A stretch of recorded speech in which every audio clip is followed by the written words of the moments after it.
is recognized for 5 minutes. Good afternoon, Chairman McClintock, Ranking Member Japal, and distinguished members of the committee. It is an honor to be here. I thank you for the invitation to share my testimony. My goal is to inspire action to safeguard the lives of migrant children, including the staggering 85,000 that are missing. Today, children will work overnight shifts at slaughterhouses, factories, restaurants to pay their debts to smugglers and traffickers. Today, children will be sold for sex. Today, children will call a hotline to report they are being abused, neglected, and trafficked. And we don't know if they're going to get the help they need. For nearly a decade, unaccompanied children have been suffering in the shadows. And I have to confess, I knew nothing about their suffering until 2021, when I volunteered to help the Biden administration with the crisis at the southern border. As part of Operation Artemis, I was deployed to the Pomona Fairplex Emergency Intake Site in California to help HHS, Office of Refugee Resettlement, reunite children with sponsors in the United States. I thought I was going to help place children in loving homes. Instead, I discovered that children are being trafficked through a sophisticated network that begins with recruiting in home country, smuggling to the U.S. border, and ends when ORR delivers a child to a sponsor. Some sponsors are criminals and traffickers and members of transnational criminal organizations. Some sponsors view children as commodities and assets to be used for earning income. This is why we are witnessing an explosion of labor trafficking. Now, whether it's intentional or not, it could be argued that the United States government has become the middleman in a large-scale, multi-billion-dollar child trafficking operation that is run by bad actors seeking to profit off of the lives of children.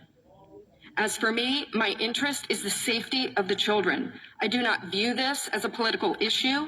I view this as a humanitarian issue. I assure you, my motives are the highest and best. I want the children protected.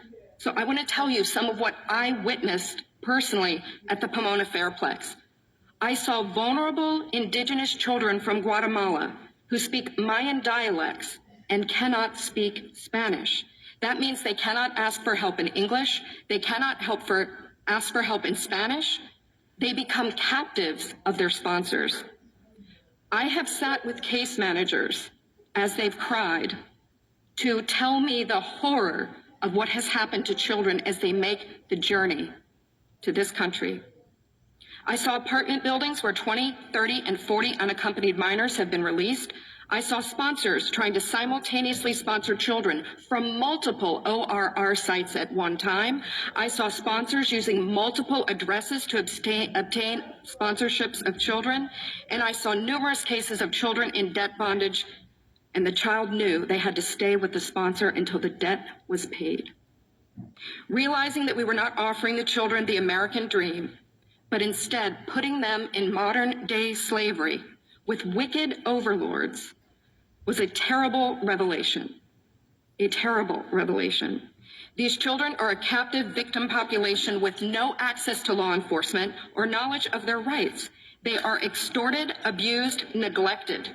And that is why I blew the whistle in 2021. I witnessed firsthand the horrors of child trafficking and exploitation. My life will never be the same after what I saw. But I have hope, because I'm counting on you. It's my hope that you'll take action to end this crisis, to safeguard the lives of most of these vulnerable children. People have asked me, what can be done? What would you suggest? Well, first, I think HHS's #1 priority is oversight. They must commit to oversight, transparency, and accountability. If I could wave a magic wand, this, I believe, could be quickly solved by experts in the IG community. There is a Pandemic Analytics Center of Excellence, or the PACE, as we call it. I believe if data analysts at the PACE could look at the data, children could be rescued, criminals could be prosecuted if the PACE had access to this data. It shows where the children are and who has them. I think also We need to change the culture of speed over safety. Speed is the wrong performance measure when dealing with children. We need to revamp the vetting process of sponsors and have case managers who have investigative backgrounds, data analytics backgrounds, some certified fraud examiners. And I think we need to reimagine a system where the sponsor is the accountable party. Sponsors should be required to report to ORR. And lastly, stop retaliating against whistleblowers. Stop retaliating against the people who are trying to tell the truth to save the children. As it is written, a wise man listens to advice, while a fool continues in his folly, and HHS needs to be wise to care for these children. Thank you very much.